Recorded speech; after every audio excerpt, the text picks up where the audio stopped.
Three. 1, 2, 3. Hey, everybody. Welcome back to the channel with old Amar from San Diego here. I just got out. Beautiful day here in North Georgia, Amar. I imagine you're getting snow and hurricanes out there, aren't you?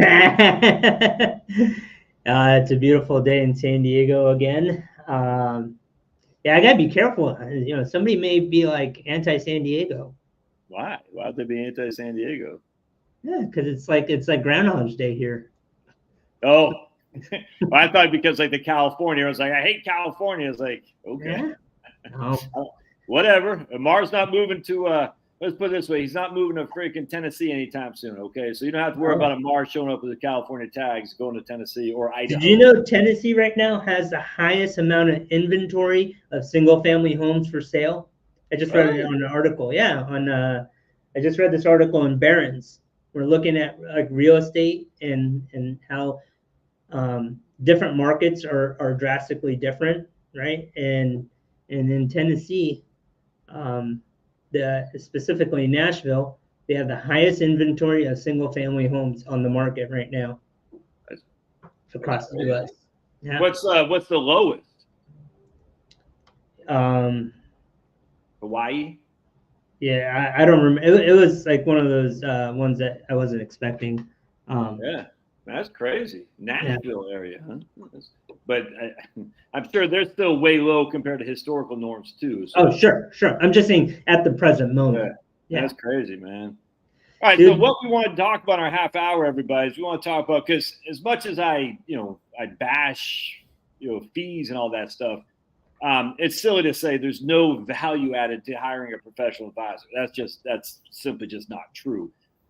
Some people absolutely need to have a professional advisor. I think actually more people than they think, frankly, Amar. I think if you look at our own careers, I guarantee you say the people who did not have a professional advisor, I think there's a lot of people in there who could have benefited to actually pay for the services of a professional advisor, because they paid other ways without having they didn't write a check, but they certainly paid in other ways for sure. And I just think the value there is something that we need to revisit, because a lot of people think, oh, I can do this all on my own.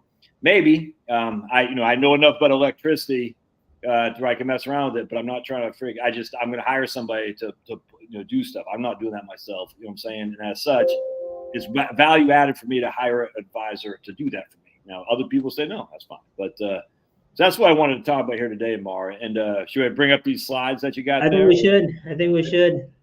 And start with your disclosure, if you will. Yeah. By the way, we'll take questions at the end. So I'm starring your question, fun guy.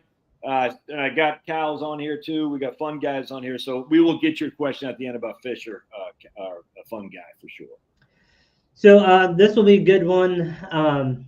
Good episode for fun guy to watch, because we're going to talk about all different types of advisors. But real quick, our disclosures, right? Like we're not entering into a client agreement, client advisory type of agreement. And all the stuff we're talking about is just for educational purposes only. If you want to learn more, or if you want to connect with us, you can reach out to us. For me, I have a YouTube channel, which is Client First Capital Learning. And if you're watching on Josh's channel, go watch on my channel. Yeah. Help me out. And the two other ways is that we have a newsletter that goes out, which you can subscribe on our website, which is www.clientfirstcap.com. And then obviously you can just reach out to us directly with a phone call. But today we're going to talk about the value of an advisor. And we created this slide a couple of years ago. And I kind of, I had some interesting numbers here, Josh. How many people do you think that are out there that are in the retirement or investment or Social Security or Medicare type business that help retirees specifically? Take a wild guess. Yeah, I'll say probably, it's 80,000, something like that, CFPs. I'll say 500,000. Yeah, I was thinking the number was closer to 500,000. It's actually 1.5 million. There are 1.5 million people out there that can call themselves an advisor, that can sell you a product that helps you with retirement plan. That means annuities, life insurance, Medicare gap insurance, can give you tax advice, income advice, retirement planning advice, estate planning, 1.5 million of those professionals out there. That's 50% more population than the whole state of Maine. That's 1.5 million people. That's crazy. Yeah. There's a lot of financial professionals. So those financial professionals fall in this realm, and I would say a majority of them are just having like a product, like a portfolio solution, Medicare supplement insurance, long-term care, annuities. They're just product driven, right? That's the majority of our industry. Yeah. I would say in the next tier, which is achieving goals here, there's actually 98,883 CFPs. What? And I bet you, yeah. So I pulled these numbers just this morning. So there's almost 100,000 CFPs now. Yeah, it's crazy. But and I would say there's probably like another 50,000 advisors out there that actually do planning, right? So let's just round up and say that there's about 150,000 advisors that focus on achieving goals. Yeah. And so what does it mean to achieve a goal, right? Well, achieving a goal gets you to where you need to be. And I think the big three things that they focus on is your probability of success to make sure that you can actually get there. They optimize your retirement income. So here I have just a quick example, right? And let's assume you're living in San Diego, because I did California state tax here. But if you had all your money in an IRA and you needed 100,000 to live off of, you would have to withdraw 116,000, because 10,000 goes to the Fed and approximately 4,300 goes to the state of California, which gives you 101,000 in your pocket, right? Mm-hmm. If you did some good retirement income optimization or tax planning for retirement, really that IRA distribution could be 55,000, and then the other half comes from a Roth IRA, so you get the other 50,000 there. Exactly. So the taxes that you pay on a federal level is about 3,000, and it's about 1,000 in state. You have the same lifestyle. These two individuals have the exact same lifestyle, but the one over here on my right saved roughly about $11,000 for that year. And imagine in retirement, for most of us, retirement is for multiple years, right? And so, multiply this by 10, 20, 30, whatever, your longevity is, right? That's some serious tax savings, right? And this is just in this example. We didn't include the IRMA calculations or anything else like that. Another area is tax planning, right? Like that we just kind of went over for optimizing income, but a lot of times in retirement, you'll hear about Roth conversions, right? And I wanted just to show an example of an actual client and some things that a good advisor that's planning for you would be aware of, right? So when we look at our marginal rate here, Josh, I don't know if you can see this. It looks really small on my side, but the 24% tax bracket last year was between 178 and 340, right? Their taxable income was 225. So, somebody could say, hey, you have a lot of room to do a Roth conversion, right? And they do, right? And somebody would just say, hey, let's do up to 340,000, get you to the top of the tax bracket. But there's got to be things that you got to be aware of. And one of the big ones is the IRMA calculation for Medicare. And that really affects Part B and Part D. Okay. And on the right here, I have the table here. And the top of that table for that individual, so they had 226 in income. But when you add back the IRMA stuff, the calculation became 289. They're really, the top of that modified adjusted gross income can't be more than 322,000, right? So it's less than the tax brackets, right? So you have two sets of brackets that you're working with, income brackets and the IRMA brackets. So for this individual, a Roth conversion that pushes their modified adjusted gross income over 322 would probably not be in their best interest, right? Like there are a lot of other factors, but just looking at this from a high level, they would have to pay more in Medicare Part B and D if they did the 340, right? So roughly, what is that, 18,000 extra Roth conversion could throw off your Medicare premiums, right? That's going to give them another, $1,000, no more than, about $3,000 more, but actually more than that, of Medicare premium. So the extra $18,000, you just out $6,000 right out the gate.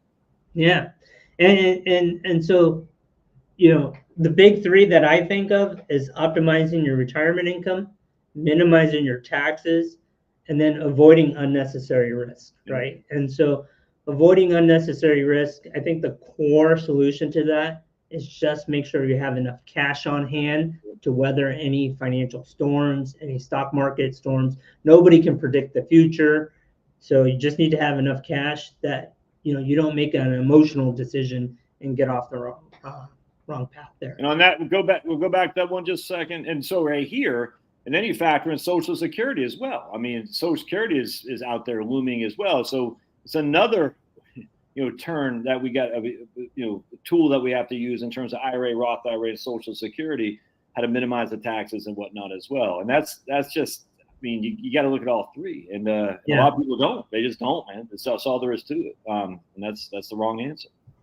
Yeah, remember, there's 1.5 million, and we're estimating 150,000 actually do full comprehensive financial planning, right? That's a lot of people, 150,000. But if you take a look at the industry, zoom out, it's 10%. So I think that's the next level, achieving your goals, is really that 150,000 advisors really focus on that. Of that 150, I would say a good half or a third, somewhere in there. So basically, that's 30 to 50,000 or 50 to 75,000 of advisors focus on making sure their clients have peace of mind, right? And I think this is important. And what peace of mind is allowing you to not worry about your financial situation. And that happens in several different areas. So hopefully this works, but I thought we had some comedy to this. So I got a bunch of gifts here. So imagine each one of these shells is different parts of your financial life. And so you got to organize your investments, your taxes, your estate planning, your Social Security planning, long-term care planning, and really get it organized so that way it's very easy for somebody else to step into your financial picture and understand what your plans are. One of the ways that we do this, Josh, is that we've created a client portal that has a vault, and in the vault we have a folder system where you can store your documents, like your estate planning documents, your healthcare directives, your power of attorneys. And that's actually from personal experience, because my dad, when he was in the hospital, my dad's passed, but when he was in the hospital, and the doctors were asking for the healthcare directives, of course they had it. Their son, their only son, was a financial advisor, so they had all these documents, but they were at home and they were organized in this fancy binder in the office, right? And obviously, my mom or myself wanted to leave my dad's bedside, so. We've created this online portal where you can just pull it from your phone. You can even call us, and we can email it or fax it to the hospital directly. So the first value proposition for an advisor that's giving you peace of mind is they're going to help you organize. The second thing is that they're going to give you some accountability, right? And I've worked with a lot of people in talking about long-term care or life insurance or estate planning is a topic that nobody really wants to talk about because you're losing a loved one, right? And I feel like one of the things that an advisor can do is make sure that you have the right documents, make sure that they're correct in terms of who you want as trustee, who do you want as healthcare directives, and making sure you have the right people in the right place and the documents are up to date. And maybe the accountability boost is merely just pushing you to actually get it done, Well, let me interject there, Amar, because I think a lot of those 150,000, I know for a fact that let me just talk about the big box store financial guys, first of all. Anything that has to do with legal or taxes, they're going to just say, go consult your tax advisor, go consult your legal advisor. Amar and I will never hold ourselves out to be legal, and we'll never hold ourselves out to be tax pros. However, we know enough to ask the right questions. And it drives me insane. Well, I'm paying these guys a fee, and I have some questions about just a basic capital gain issue. Go talk to your tax advisor. Well, that's the wrong answer. And I just, especially when it comes to legal stuff like accountability too. Did you ever get your powers of attorney done? No. Did Vanguard or the big box stores, I'm just picking on Vanguard just because someone sent me an email on Vanguard early today. Had they ever told you about that? Well, they told me, but did they ever follow up with it? No. That's the stuff that can't be neglected, man. And because that's the stuff that's going to bite your spouse, or in this case, Amar's mom, in the bud if she's not prepared for this stuff. Yes. And, Yes. Oh, drives you crazy. Yeah. You're right. I mean, I think the one key thing you said is a lot of the big box places, you have to stay in your lane. You can't deviate. And so most of these 150,000 planners that we're talking about, the ones that are independent or in a platform where they can give advice is probably smaller than that, right? Oh, so, yeah. The third thing is that an advisor is objective, right? They're not living your life. So, there's facts and there's a lot of emotions involved with financial decisions and stuff like that. And having an advisor gives you an unbiased third party, right? And that can help prevent making emotionally driven decisions, right? And give you some, some balance in the mix of making financial choices. Yeah, I actually think that's important because the unbiased part of that is as especially an independent advisor who's not working for a big box. And I'm not trying to bash the big box, but the facts are the big boxes have they know what they got to do. And unbiased and an independent advisor says, no, I don't like that, but I do like this or something. And I'm not just talking about investments. I'm talking about all kinds of stuff. There is a factual or an unbiased premise that says if you're hiring a fiduciary, he'll be unbiased in his presentation to you, for sure. And I'm not even sure these big boxes, they can hold themselves as fiduciaries. I challenge that. But anyway, I don't want to put you on the spot there, Amar. Yeah, no. I mean, if you're manufacturing your own products and you have ticking marks and sales goals for your own products, how can you be unbiased? How can you be unbiased if you have sales goals? You can't be unbiased. It's inherent. All right. The fourth one here is proactive, right? I mean, I think one of the keys that let me press the crown. I just gotta say, my man, hold on. Look at Silent Cal right here. He loves him some So one of the keys of being an advisor that's been in the business for 20 years or so is that you work with hundreds of people retiring, right? Like right now, my oldest client is 93. Last year was 104. And we get to see individuals in different stages of life. And so if you're in your 60s, we know what you're going to experience in your 70s, right? Like just some of the thoughts that you'll have, some of the planning needs. And trust me, there are patterns in this business as people age. That there's a lot of things that come up that's that we can plan for in advance. And a good advisor will be proactive in that planning.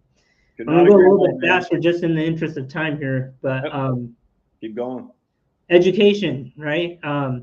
There's not one way to cut down a tree, right? If you had a tree and you use the axe in one angle and you only did the angle, your axe would get stuck, right? A good advisor will provide you education about your options. So you have option A, B, and C. Here are the pros, here are the cons. Where do you feel comfortable, right? And the worst thing is that with this, some of these things is that like there's only one option. No, there's not. There's never just one option in financial planning. There's multiple options, and you should know what the options are, the pros, the cons, and how to move forward from there. I think my mouse is there we go.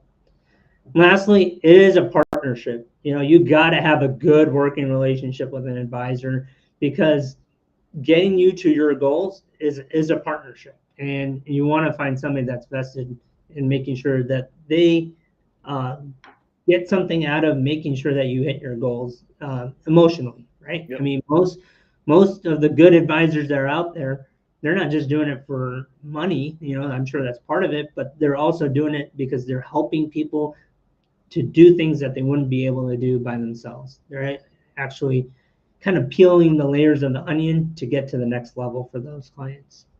Go back real quick to number 4. I want to just say something on the proactive nature. All right, so we got a couple questions coming up here. I'll ask. We'll get into it in just a second. Amar was saying, and this is the one drawback I have about YouTube and all these financial gurus out there. Some are good, but they come from an outside business world into financial, I'd say, coaching. And this is just for me. I've been doing this since 1998. Amar's been, he's only 22 years old, so he's been doing it since last 5 days. But we've seen, I cannot stress enough, it's not just we read bogleheads and stuff.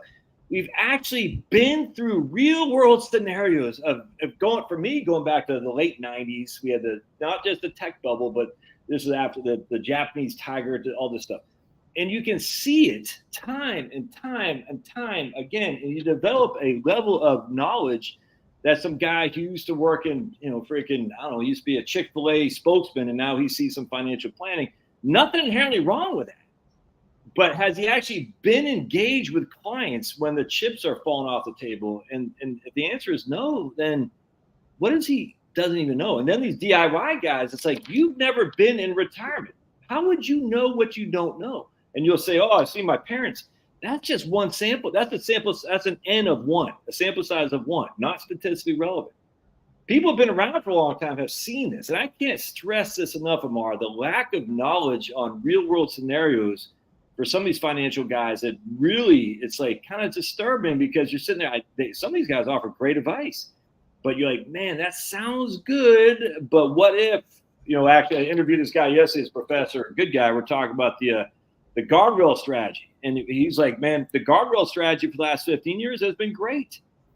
But previous to that, it wasn't great. And the facts are, a lot of newer guys have never seen a down market of any significance. You know what I'm saying, Amar? Never seen a down market. And it's, I can't stress enough how important it is to find someone who's got experience. All right, you ready for some questions, or what's your? No, I got more slides, buddy. Keep going. And so we got down to 50 to 75,000 advisors, I think, really give clients peace of mind. Yeah. Of that 50 to 75,000, I would say there's probably about 10,000 that are focused on giving their clients fulfillment, right? Like a purpose-driven retirement, purpose-driven next chapter, focus on leaving a legacy. Yeah. This is where we focus our time. And I wanted to just show a couple of the ways that we try to go up the value stack, if you will. So the first thing is understanding that your wealth planning here, I don't know if you can see my mouse on your screen, but wealth planning, which encompasses investments, taxes, charitable planning, estate planning, that has to be tied to your values and your family dynamics, right? Like if you're not looking at all 3 when you're making any decision, if you're only looking at one or 1 or 2, then you're not making like a great decision looking at all the pieces that it can affect, right? So wealth planning with your values really determines your legacy, right? And wealth planning with your family dynamics really determines your harmony, right? So I've seen time and time again where parents have not communicated their wants or wishes with their children. Parents pass away, and I'm working with the children, and it's like they're pulling each other's hair out, and siblings that used to get along don't get along. I mean, it's just nasty because money has become, a larger part of that dynamic, that emotion. And then if you do all these well, you can really have multi-generational planning or, impact on community, right? And so there are many ways to do this. One of the things that we focus on is Doug Lennox, who used to be my boss at American Express Financial Advisors, wrote this book called The Intelligent Advisor. And he talks about the alignment model, which essentially you take what's important to you, identify experiences that you want, and then track your budget to make sure that all 3 are in alignment, right? And so we've created this next decade planning worksheet If you like it, you can reach out to us. Don't mind emailing it to you. Or, when he says to us, he's talking about him. Don't reach out to me. Reach out to Amar because I don't have access. Just reach out to me, or even if you go on our website, you can just download it there. But basically, what we want to identify is what's important to you, find experiences that you want to have, and then say, like, hey, let's say you meet the proverbial doctor, and then you realize that, like, you have 5 years left to live. How do we create priorities with the experiences that you want to have, so then move them to the top? And then how do we build those into your financial plan? And I think really that is the heart of getting purpose-driven retirement, right? Absolutely. Focusing your dollars that you have on things that you want to do. So, 25 minutes and 40 seconds, not bad. So just going back to the 150,000, then we'll get in these comments here. I don't know if y'all know this, but there's only like less than 10,000 who have a CFP and a CFA designation. That's it. And Amar is one of those guys. And so I'm not saying Amar is greater than sliced bread or anything. I'm just saying in terms of qualifications and experience, having a CFA and a CFP combined, there are very few people who have that. So the problem with the CFP is it's somewhat been diluted. Frankly, I remember I think when I passed, it's only like 10,000 CFPs. I think something like that. I think it was only 10,000. Now we got 100,000. Now this is going back 20 years now. But still, the CFP gradually being diluted relative to CFA, and I just find that I just want to point that out. All right, so Fun Guy says his pops will be retiring in the next few years. He's considering using Fisher Investments as a company. I've been researching every day to try to give him the best advice possible. And then he says Fisher charges 1.25, hard pill to swallow unless they bring more value. Yeah, 100%. So this guy right here, Mar, is saying hard to pay 1.25 unless they bring more value to the table above and beyond their long-term cost of their fee for investing. Yeah. Just go back to the slides. Can you put the slides back on? So like you can have an advisor that's charging 1.25 that could just be providing investment advice, right? Or you could have an advisor that's working towards your peace of mind, and they could be charging the same fee. Exactly. That's what just blows my mind. Is like this industry has gone to like, what is the average fee, not what is the value I'm getting from that fee. Exactly. Right. And so if you're looking just straight at the fee, there's always going to be something that's lower cost that you could find. I think Fidelity, Vanguard, and Schwab all have a free robo-advisor that will do 99% of your investments, like to in terms of risk-based allocation. Right. Yeah. That's I could not agree more. I just that you're paying 1.25 for the low level of fruit here of investing, where I think we've hit that. So let's keep going. Penelope says, "Hey Josh, I was hoping you'd ask Amar what his opinions are about annuities. Some of us annuity folks got beat up pretty good on your income annuities are looking very good video I did." So that's Penelope. So what's your thoughts on annuities, Amar? Are they evil? No, I mean, annuities are not evil. I mean, like pensions, and you would have to say pensions are evil, right? Because an annuity is basically the same product as a pension, but that pension is not supplemented with the business cash flow. It's supplemented by getting thousands of individuals and pulling the risk costs amongst a larger pool, right? So I guess it'd be important to say, like, who would be a good candidate for annuity, or for I guess like the income part of the annuity, and because we're talking about pensions, and I what we use as a rule of thumb is, of your essential expenses, you want to cover 40 to 60% of those from stable income sources. I cannot agree more. Yep. So that could be Social Security, that could be pension, that could be an annuity income stream, right? If you're more conservative, then you probably want closer to 60% of those essential expenses covered. If you're more aggressive, you'd probably be okay at 40%. If you do anything more than that, then you're potentially leaving chips on the table from a standpoint of risk on your portfolio, ability to spend extra earnings, right? Because that guaranteed income stream, is a longevity risk factor that they're factoring. So if you don't live as long, then the insurance company wins, right? So some of those dollars you could have spent earlier. I think that's just my 2 cents. I agree more. The idea that annuities are inherently bad is stupid, but well, give us your Social Security then. We're in deep end of the pool now, my friends. Very important information. Thanks, Josh and Amar. As long as Amar doesn't pee in the water, we're good. Silent Cal says, what does Amar think of third-party financial advisory services like Money Pickle? I'm not even familiar with that. I don't know. Yeah, I think Money Pickle is like a advisor dating service, if I'm not wrong, where it kind of links you with, here's 3 or 4 advisors. Like Smart Asset. Like Smart Asset and like all of them. I mean, look, we're part of one of those services. I think we have Wealth Tender and another one that's out there. I'm forgetting the name because we hardly get any traction from them. But the idea is, I would say these services are good if you can't find an advisor on your own, right? Like if you need an advisor, I think the first couple steps would be figuring out an advisor that works, that has experience with your type of situation. That's like not the first thing that I would look at. Second thing is that they have the education background and they're staying up to date in terms of knowledge of the changing rules and laws and stuff like that.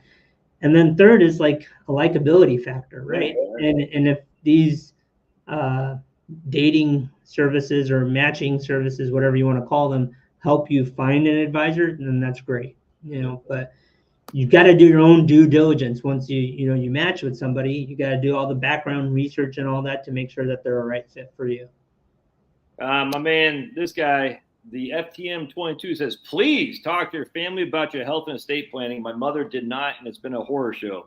I cannot stress that enough, my man, because just again, as working with clients all the time, saying, have we had this discussion with your kids, your parents, your successor? For instance, Amar, I have a revocable living trust. Okay, who's the successor trustee? Well, it's Uncle Bob. Where's Uncle Bob? Well, he's in a nursing home now. Have we ever thought about maybe renaming a successor trustee because Uncle Bob is no longer? You see what I'm saying? These are the kind of stuff, these just simple questions. Well, I was worried about naming my daughter as it because she was, 18 years old and was dating some clown. She's 37 now. I think it's probably okay to see if she can be the successor trustee for sure. I can't say this can be considered an avocation. So, Amar, what does Drew God say? Says that I'm a smart dude. Woohoo! That'd be a compliant violation. Yeah. Then JK, company controlled pension or take a lump sum and put in your own annuity. I mean, there's no way Amar could answer that. I'm going to. Well, go ahead, Amar. You might have something to say about that. No, I mean, don't know the situation. Reach out to us and we can talk about that more. Like, there's no way to. If you have a specific question, or I'm more than happy to spend, like 15, 20 minutes on the phone, take a legal pad out and just give you some just general advice. But reach out to us through our website or follow us, or what's it called? Say your website again, Amar. What's your website again? Clientfirstcap.com. Clientfirstcap.com is his website. And there's links to the YouTube channel and the whole thing over there. Yep. All right. Subscribe, and links to, do all the good stuff for the YouTube algorithm. Yeah, and links to subscribe to your newsletter and all that on your website. Yeah, it's all on the website. Cool. Right on, Amar. Half hour's up. Let's keep it short and keep it simple. Appreciate y'all being here. And Amar, we'll see you in those weeks. Yep. Sounds good. Thanks, Bye. Man. See you guys. Thanks for being here. All right. Bye.